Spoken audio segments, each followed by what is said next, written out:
The moment their eyes met across the crowded charity gala, Marcus felt his carefully constructed world tilt on its axis. She wasn't supposed to be there, not in that corner by the refreshment table, wearing a simple black dress that cost a fraction of what everyone else had spent on their designer gowns. She was pouring water for an elderly waiter who looked like he might faint from the heat, completely oblivious to the fact that she was blocking the path of New York's elite. And when she laughed, really laughed, at something the old man whispered, the sound cut through the pretentious chatter like sunlight breaking through storm clouds. Marcus had spent 15 years photographing the most beautiful faces in the world, capturing manufactured perfection for magazine covers that would be forgotten in a month. But this woman, with flowers still dusted on her collar and kindness written in every gesture, made his heart remember what it felt like to truly see someone. He didn't know her name yet. He didn't know that in less than an hour, she would change everything he thought he knew about beauty, success, and what it meant to matter in this world.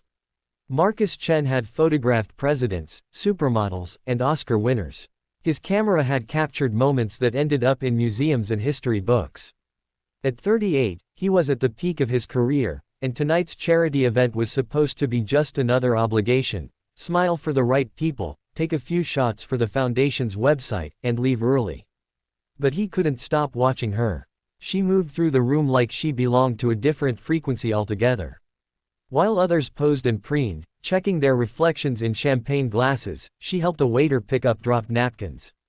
While donors competed over who'd written the biggest check, she sat with a young girl in a wheelchair, showing her pictures on her phone and making her giggle. "Who is that?" Marcus asked the event coordinator, a woman named Patricia who knew everyone worth knowing. Patricia squinted. "Who, honey? You'll have to be more specific in this crowd." The woman in the simple black dress. Brown hair, talking to the little girl. Patricia's face went blank. "I have no idea. Probably someone's assistant, though I don't remember approving extra staff." Marcus felt something stir in his chest, curiosity mixed with something he couldn't quite name. He made his way across the ballroom, weaving through clusters of wealthy patrons discussing their vacation homes and stock portfolios. Up close, she was even more striking. Not in the polished, airbrushed way he was used to, but in a way that felt real. Her eyes were kind, genuinely kind, with tiny laugh lines at the corners. She wore no jewelry except small silver earrings shaped like birds. "Hi," he said, immediately feeling foolish for such a bland opening. She looked up, and her smile was like coming home. "Hi there. I'm Marcus. I'm the photographer for tonight's event." "Oh, how lovely." She gestured to the little girl. "This is Emma. She was just telling me about her butterfly collection." Emma beamed. "I have 47 different ones." Marcus crouched down. 47. That's impressive. I've photographed butterflies before, they're terrible at sitting still. Emma laughed, and the sound made even the unknown woman's smile grow wider. "Are you with the foundation?" Marcus asked her after chatting with Emma for a few minutes. "No, I'm just here." She tucked a strand of hair behind her ear. "I volunteer at St. Catherine's Soup Kitchen downtown. Emma and her mom come in sometimes. When I heard about tonight's event benefiting children's mobility programs, I wanted to make sure they could attend. The foundation was kind enough to send us invitations." "You're not a model?" Marcus asked before he could stop himself. The question came out more surprised than he'd intended. She blinked, then laughed, that same genuine sound he'd heard earlier. "No, I'm just me." Something in those 4 words hit Marcus harder than any profound statement he'd heard in years of interviewing celebrities. Just me. As if being herself was somehow less than being someone else. "I'm sorry, that came out wrong," he said quickly. "It's just that you carry yourself with such grace. I've photographed hundreds of people, and usually I can tell their profession within seconds. But you're different." "Different bad or different good?" she asked, still smiling. "Different real." Her cheeks colored slightly. "I'm Sarah Morrison. And I'm definitely not model material. I'm a baker. I own a small bakery called Flour and Grace about 6 blocks from here." "Well, own is a generous term. The bank owns most of it." Over the next hour, Marcus found himself gravitating back to Sarah repeatedly. Between his obligatory photo sessions, he'd seek her out. She was never where he expected, not networking with donors or sampling the expensive catering. Instead, She was helping an elderly man find his coat, entertaining bored children whose parents were too busy mingling, listening with full attention to a teenage volunteer's college anxieties. "You do this a lot?" Marcus asked when he found her cleaning up someone's spilled drink. "Take care of everyone else." Sarah shrugged. "It's not taking care. It's just being human. Isn't that what we're supposed to do?" "Most people don't," Marcus said quietly. "Then most people are missing out." She disposed of the napkins and turned to face him fully. "Every person here has a story, Marcus. That waiter who almost fainted.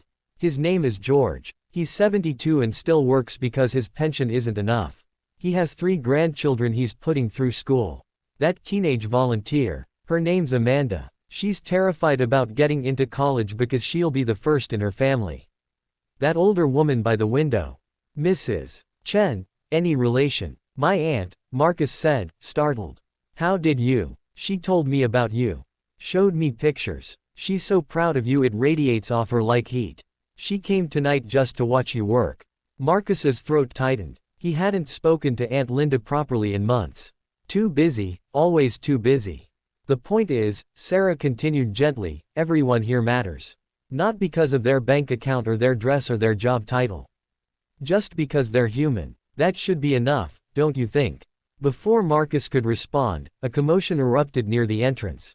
A young woman, clearly one of the hired models for the evening's fashion showcase, stood in the center of a concerned crowd, tears streaming down her carefully made-up face. "The necklace is gone," she sobbed. "The designer piece I was supposed to wear for the showcase. It's worth $50,000 and I can't find it."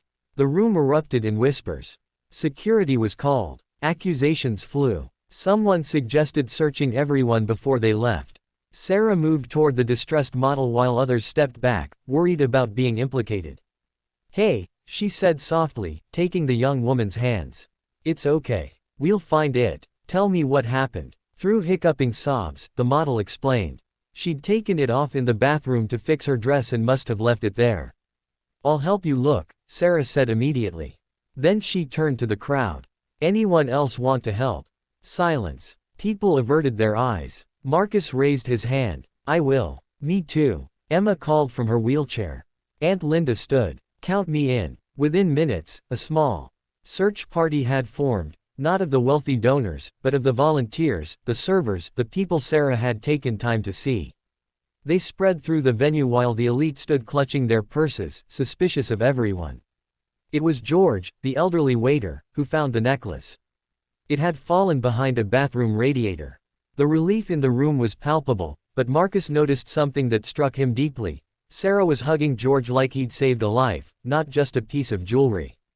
And George was crying, being treated like a hero for the first time in probably decades of invisible service. As the gala wound down, Marcus found Sarah preparing to leave. "Wait," he said. Can I take your picture?" She laughed. "Why would you want to do that?" "Because you're the most beautiful person I've photographed in 15 years. And it has nothing to do with your face." Sarah's eyes filled with tears. "That's the kindest thing anyone's ever said to me." Marcus raised his camera. Through the lens, he saw what he'd been missing his entire career. Real beauty wasn't about perfect symmetry or expensive clothes or carefully curated images. It was about the light that comes from caring about others more than yourself. It was about showing up. Being present. Seeing people. The photograph Marcus took that night, Sarah's genuine smile, her hand reaching out to help Emma with her coat, kindness captured in a single frozen moment, became his most famous work. Not because it sold products or graced magazine covers, but because when people saw it, they felt something real. They remembered what mattered. 3 months later, Marcus walked into Flower and Grace Bakery. Sarah looked up from kneading dough, surprise and joy flickering across her face.